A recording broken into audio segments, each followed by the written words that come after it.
And today we're going to take a look at the We the People holster, specifically their We the People holsters, their claw kit for their holsters.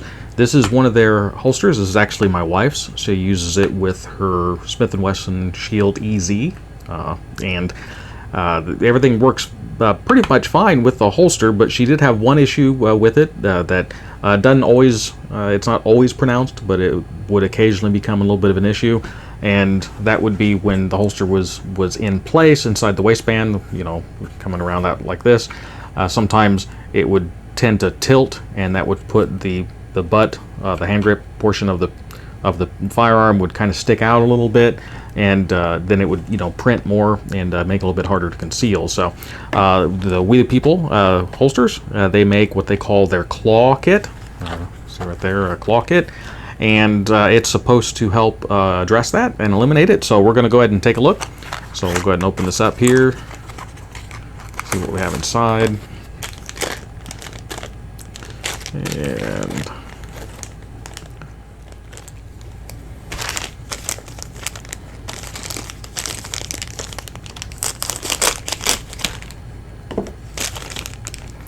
And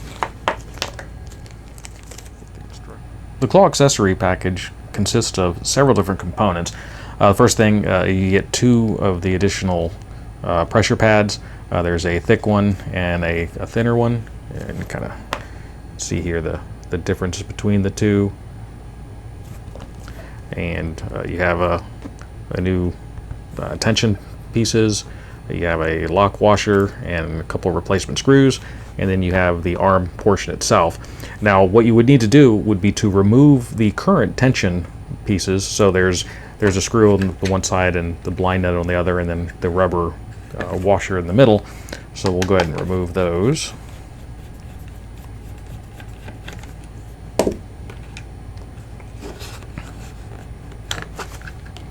And we'll just set those aside for right now. Now at this point you would need to get out the new component here. This is a double-ended threaded portion. There's 2 lengths. It's kind of hard to tell.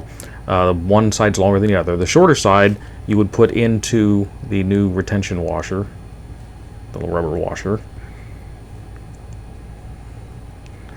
And then you need to, at this point, determine where you want to mount this. Now there's several different mounting options that you can utilize, and really it depends on how much force do you want to put on there.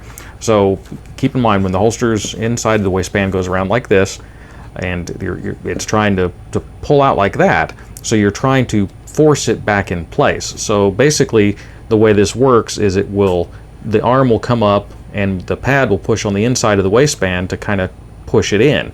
So depending on how much force you want going in, you decide on how you want to mount it. The arm can be mounted on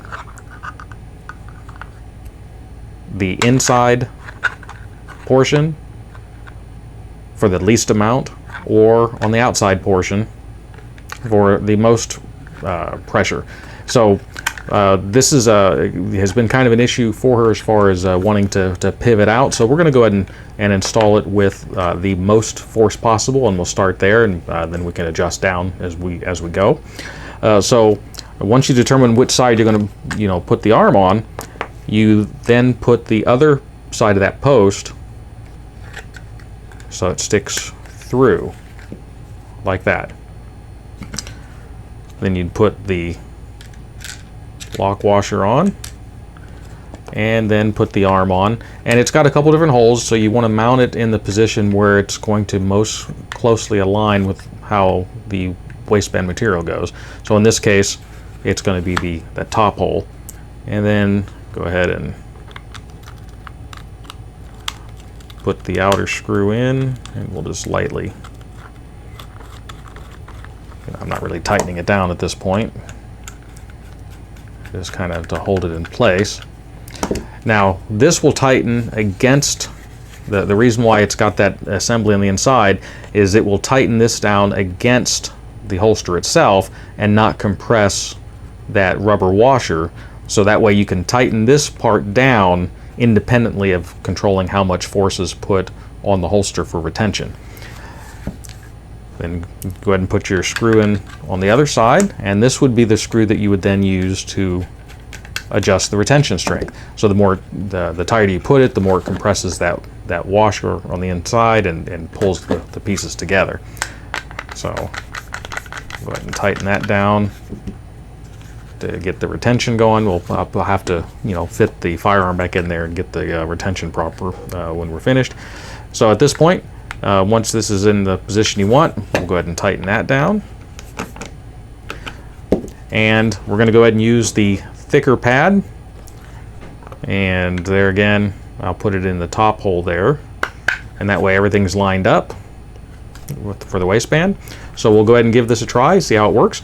Now, if this is too much pressure, so it's pushing in too much, the first step that we'll do would be to go to the thinner pad. And then if it's still too much, then the next step would be to take the arm off from the outside and swap everything around and put it on the other side so it comes forward, going the opposite direction, to get various degrees of force and pressure on it. So we'll go ahead and give this a try and see how it turns out.